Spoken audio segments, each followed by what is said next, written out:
Hello guys, welcome to rest time official channel. இந்த சேனலில் இன்றைக்கி நம்ம என்ன பார்க்க போகிறோம் அப்படின்னு பார்த்தோன்னா, எங்கள் ஊர் பக்கத்தில் இருக்க காடுகளில் வேலை செய்கிற விவசாயிகளை தான் பார்க்க வந்திருக்கோம். என்கிட்ட ஒரு 500 இருந்துச்சு. அந்த 500 யூஸ்ஃபுல்லாக செலவழிக்கணும் அப்படின்றதுனால வயலில் வேலை பார்க்குற மக்களுக்காக ஏதாவது ஒன்று வாங்கி கொடுப்போம் அப்படின்ட்டு கூல்ட்ரிங்க்ஸும் வாங்கிட்டு வந்திருக்கேன். இங்கே ஒரு அம்மா ஏதோ ஒரு வேலை பார்த்துட்டு இருந்தாங்க. அந்த அம்மா கிட்ட போய் அவங்க என்ன பண்ணுறாங்கன்னு விசாரிக்கலான்னு வந்தேன். வணக்கம்மா, உங்கள் பேர் என்னதும்மா? என் பேர் சாந்தி. சாந்தியா? என்ன வெண்டைக்காயெல்லாம் பறிச்சு வச்சுட்டு என்ன பண்ணிட்டு இருக்கீங்க? மார்க்கெட் போகுது. இது போல நல்ல காய் போற பெட்டிக்கு வெளிநாடு போகுது. வெளிநாட்டுக்கெல்லாம் போகுதா? வெளிநாடு போகுது. எப்படி பேக் பண்ணி நீங்களே அனுப்பிடுவீங்க? பெட்டி கொண்டு வருவாங்க. Okay okay. பெட்டி கொண்டு வந்தனே அந்த பெட்டில பேக்கிங் பண்ணி பிளேன்ல போயிடும். ஃளைட்ல எல்லாம் போகுமா? அந்த வெண்டைக்காய் வந்து இப்போ ஃளைட்ல பறக்க போகுது. இப்போ நம்ம கையில இருக்க வெண்டைக்காய் அடுத்து எந்த நாட்டுக்கு போகுதுன்னு யாருக்கே தெரியல. சிங்கப்பூருக்கு போகுதான். அம்மா இங்க இருந்து எக்ஸ்போர்ட் பண்றாங்க சிங்கப்பூருக்கு. வாழ்த்துக்கள்மா, சூப்பர். நல்லா ரொம்ப கஷ்டப்பட்டு வேலை பாக்குறீங்க. கையெல்லாம் பொத்து போயிடும், ரத்தமா வரும். கைகால உரம் போட்டு காயை ஒடிக்கணும். ஓ, உரம் போட்டு இந்த காயெல்லாம் பறிப்பீங்க? 2 கையில உரம் போட்டு செடிக்கு ஒடிப்போம். சரி சரி. உரம் போடாம ஒடிக்க முடியாது. ஓகேம்மா, பரவாயில்ல. நானும் எங்க அம்மா அவங்க எல்லாமே விவசாயம் தான் பாக்குறாங்க. சாந்தி அம்மா கிட்ட ரொம்ப நேரமா பேசிக்கிட்டு இருந்தேன். அவங்களோட வாழ்க்கை எப்படி போய்கிட்டு இருக்கு அப்படின்றத விசாரிச்சுக்கிட்டு இருந்தேன். ரொம்பவே கஷ்டமான சூழ்நிலையாக தான் இருந்துச்சு. அவங்க பேச பேச ஒவ்வொரு நிமிஷமும் எனக்கு ரொம்ப கண்ணீர் வர அளவுக்கு கூட இருந்துச்சு. இவ்வளோ கஷ்டப்பட்டு வாழ்கிறாங்களா அப்படின்னு கேட்டிங்கன்னா அது உண்மைங்க. உண்மையிலேயே அப்படித்தான் வாழ்ந்துக்கிட்டு இருக்காங்க நிறையா பேர். இந்த மாதிரி வேலை செய்கிற விவசாயிகளுக்காண்டி நம்மளோட முழு ஆதரவும் அளிக்கணும் அப்படின்ட்டு தான் நான் சொல்லுவேன். இந்த கஷ்டப்பட்டு வெயிலையும் மழையிலையும் பார்க்காம அவங்களோட வாழ்க்கையை ஓட்டிக்கிட்டு தான் இருக்காங்க. இது யாருக்காக அப்படின்னு பார்த்தீங்கன்னா அவங்கவுங்க பெத்த பிள்ளைகளுக்காண்டி. பிள்ளைய நல்லா படிக்கணும், பிள்ளைய நல்லா வளரணும், பிள்ளைய நல்லா சம்பாதிக்கணும், நல்ல இடத்துல இருக்கணும், நம்மளை மாதிரி கஷ்டவே படவே கூடாது அப்படின்ற ஒரு பட்சத்தில் தான் இவங்க இவ்வளோ கஷ்டப்பட்டு வேலை பார்க்குறாங்க. ஓகே, அம்மாவுக்கு நான் வந்து கூல்ட்ரிங்க்ஸ் நிறையா வாங்கி வச்சுருந்ததில் அம்மாவுக்கு ஒரு கூல்ட்ரிங்க்ஸை கொடுத்துட்டு போகலாம் அப்படின்னு நினச்சி வந்தேன். அவங்களுக்கு கொடுத்தேன். அவங்களும் ரொம்ப ஹாப்பி ஆகிட்டாங்க.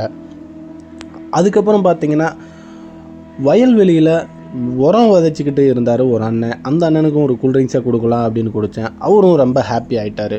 உண்மையிலேயே இந்த வெயில் மழைன்னு பார்க்காம விவசாயத்தை பாதுகாக்கிற இந்த விவசாயிகள் உண்மையிலே நம்ம பாராட்டியே ஆகணும்.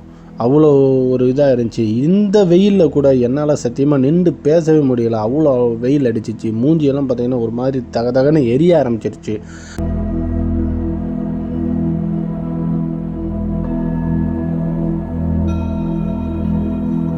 சரி, ஓகே, வீட்டுக்கு போகலாம், இந்த வெயிலில் நிற்க வேணாம் அப்படின்னு நினச்சிக்கிட்டு போகும்போது மிச்சம் இருந்த கூல்ட்ரிங்க்ஸை யாருக்கு கொடுக்கலான்னு பார்த்தா இங்கே 2 அம்மா நடந்து போய்கிட்டு இருந்தாங்க. ஹலோ அம்மா, எப்படி இருக்கீங்க அப்படின்னு கேட்டேன். சொல்லு சாமி, நல்லா இருக்கேன். என்ன பண்ணுறீங்க சாமி?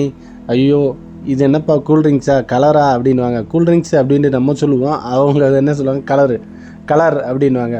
கலர் கொடுக்குது சாமி, என் சாமி அப்படின்ட்டுலாம் சொன்னாங்க. அவ்வளோ சந்தோஷம். இந்த 10 ரூபா கூல்ட்ரிங்க்ஸை அவங்க கையில் பார்த்த உடனே அவங்களோட சந்தோஷம் வந்து வேறு லெவலாக இருந்துச்சு. இது விட வாழைப்பழமும் வாங்கி வச்சுருந்தேன். வாழைப்பழமும் ஆளுக்கு ஒன்று கொடுத்தேன். சாப்பிடுங்க அம்மா அப்படின்னு. என் சாமி நீ நல்லா இருக்கணும் அப்படின்னு சொன்னாங்க. இந்த வெயிலில் ஏமா இப்படி நடந்து போகிறீங்க அப்படின்னு. இல்லை தம்பி, நாங்கள் வேலையை முடிச்சுட்டு வீட்டுக்கு போய்கிட்டு இருக்கோம் அப்படின்னாங்க. அவங்கள பார்த்தாலே தெரியுது எவ்வளோ வேர்வை இதோட வெயிலில் கஷ்டப்பட்டு நடந்து போய்க்கிருந்தாங்க அப்படின்னு. பாய் சொல்லினாங்க. எனக்கு அழகா பாய் சொல்லிவிட்டு நானும் கிளம்பலாம் அப்படின்னு முடிவு பண்ணிட்டேன். நான் குறிப்பாக சொன்னால் என்னோடய சேனலை இந்த மாதிரி நல்ல விஷயங்கள் செய்யணும் அப்படின்றதுக்காண்டி தான் என்னோடய சேனலை ஆரம்பிச்சிருக்கேன். அதில் நான் கண்டிப்பாக வெற்றி பெறுவேன் அப்படின்றும் நினைக்கிறேன். என்னால் முடிஞ்ச அளவுக்கு இந்த சேனலை என்னென்ன பண்ணணுமோ பண்ணுவேன். இந்த பகுதியெல்லாம் பார்த்திங்கன்னா அழகாக அவ்வளோ கலர்ஃபுல்லாக இதாக இருக்கும். இந்த வயல்வெளிகள் மாதிரி நம்ம கண்ணுக்கு குளிர்ச்சி அளிக்கக்கூடிய இடம் வேறு எதுவுமே கிடையாது கண்டிப்பாக. அதுக்கப்புறம் பார்த்திங்கன்னா இன்னொரு சுவாரஸ்யமான வீடியோவும் நமக்கு கிடச்சிச்சு. இது என்ன அப்படின்னு பார்த்திங்கன்னா, விவசாயத்துக்காண்டி கிணறு தோண்டுவாங்கள, அந்த கிணறு தோன்ற கிரேனை வச்சு வேலை பார்த்துக்கிட்டு இருந்தாங்க. இந்த உச்சி வெயிலையும் 1 மணி 2 மணி இருக்கும். இந்த டயத்துலையும் வெயில் கொளுத்தி எடுக்கிற நேரத்துலையும் அவங்களோட வேலையை பயங்கரமாக செஞ்சுக்கிட்டு இருந்தாங்க. ரோப்பில் எப்படி இறங்குறாரு பாருங்கள். அந்த ரோப்பில் இறங்குற அண்ணனை பார்த்து நீங்கள் ஜாலியாக இறங்குறாரு அப்படின்னு மட்டும் நினச்சிடாதீங்க. அவங்களோட கஷ்டம் அவங்களுக்கு மட்டும்தான். இது வந்து உங்களுக்கு ஒரு சின்ன வீடியோவாக மட்டும்தான் தெரியும். பொழுதுபோக்காகவும் கூட இருக்கும் சிலருக்கு. சிலர் இதை நேரில் கூட பார்த்துருப்பீங்க. நேரில் பார்த்தவங்க கமெண்ட்டில் சொல்லுங்கள். கண்டிப்பாக விவசாயிகளுக்காண்டி நம்ம சேனலுக்கு ஒரு சப்ஸ்கிரைப் பண்ணுங்கள். விவசாயிகளை ஆதரிப்போம் அப்படின்றவங்க கமெண்ட்லேயே ஆதரிப்போம் சொல்லுங்கள். உண்மையிலேயே இது பண்ணி ஒரு பாறையை போட்டு அந்த இதில் ரோப்பில் போட்டு கட்டிக்கிட்டு இருக்காரு. கட்டி இந்த இது மூலிமா மேலே தூக்க போகிறாங்க. இவர் அண்ணன் இங்கேருந்து சிக்னல் காமிச்சாருன்னா அதை தூக்கலாம் அப்படின்னு முடிவு பண்ணிட்டாங்க. கீழே 4 பேர் வேலை பார்த்துட்டு இருக்காங்க. 4 பேரும் சேர்ந்து இந்த பாறையை அந்த ரோப்பில் கட்டிட்டாங்க. கட்டி மேலே வர்றதை பார்த்தா எனக்கு ரொம்ப பயமாக இருந்துச்சுங்க. திடீர்னு அந்த ரோப்பு லேசாக விட்டுச்சுனாலும் அந்த பாறை எங்கே விழுகுன்னு பார்த்தீங்கன்னா உள்ளே தான் விழுகும். உள்ளே விழுந்தால் அந்த 4 பேரோட கதி என்ன ஆகும் அப்படின்னு தெரியுமா? இவ்வளோ கஷ்டப்பட்டு வேலை பார்க்குறாங்க விவசாயிகள்.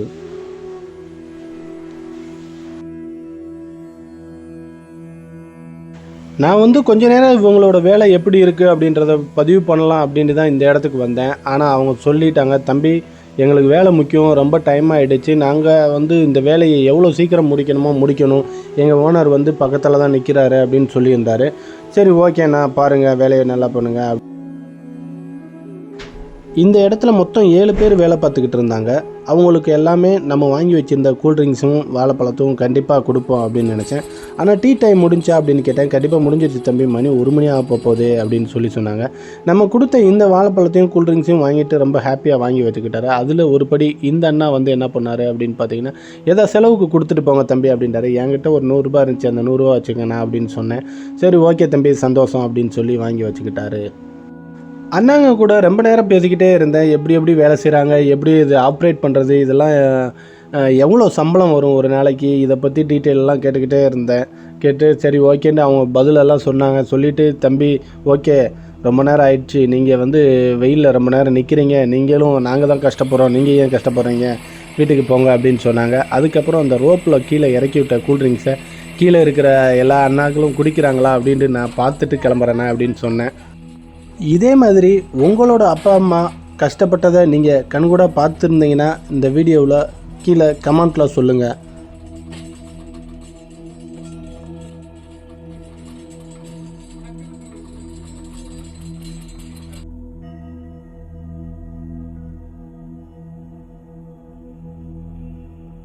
அதுக்கப்புறம் ஆட்டோமேட்டிக்காக அவங்களே அவங்க வேலையை செய்ய ஆரம்பிச்சிட்டாங்க. இந்த தம்பி பேர் வந்து நவீன். இந்த தம்பி தான் இந்த கிணறு வெட்டுறவங்க. இந்த கிணறு வந்து எவ்வளோ செலவாகும், எப்படி இதை இது பண்ணுறீங்க அப்படின்றலாம் கேட்டு கொஞ்சம் டீட்டெயில் தெரிஞ்சுக்கிட்டேன் நான். எங்கள் அப்பா தான் இதை ரெடி பண்ணிகிட்ருக்காருண்ணா அப்படின்னு சொன்னாப்புல. எவ்வளோ செலவாகும் அப்படின்னு கேட்டேன். இப்போ பார்த்தீங்கன்னா இந்த கிணறு வெட்டுறதுக்கு குறைஞ்சபட்சம் ஒரு 4-5 லட்சமாச்சும் வருமா. அது வெட்டி முடித்ததுக்கப்புறம் வந்து தண்ணி வந்தால் தான் ஆச்சு, தண்ணி வரலைன்னா அதுவும் வேஸ்ட்டு அப்படின்ற மாதிரி தான் சொல்கிறாங்க. தண்ணி வந்து இந்த பூமியில் எவ்வளோ இந்த ஏரியாவில் இருக்குது அப்படின்னு எனக்கு தெரிஞ்சு பார்க்க கொஞ்சம் தெளிவாக தான் இருக்குது. அந்த நம்பிக்கையில் தான் பிரதர் சூர்யா இந்த கிணறை வெட்டிகிட்டு இருக்காரு. கண்டிப்பாக தண்ணி நல்லா வரும் பிரதர். கண்டிப்பாக எவ்வளோ உங்களுக்கு விவசாயம் இன்னும் எவ்வளோ நீங்கள் இது பண்ணுறீங்களோ அந்தளவுக்கு உங்கள் வச்சிருக்க நம்பிக்கை வந்து வீணாகாது. கண்டிப்பாக நம்பிக்கை நல்லதாக நடக்கும். பிரதருக்கு ஒரு வாழ்த்துக்கள் சொல்லுங்கள். அப்படியே நம்ம சேனலுக்கு ஒரு சப்ஸ்கிரைப் பண்ணுங்கள். தேங்க்யூ. ஓகேங்க, எல்லாருக்கும் ஒரு பாய் சொல்லிவிட்டு அந்த இடத்துலேருந்து நான் கிளம்பிட்டேன். இந்த வீடியோ எப்படி இருந்துச்சுட்டு கமெண்ட்டில் சொல்லுங்கள். வீடியோவுக்கு ஒரு லைக்கை போடுங்க.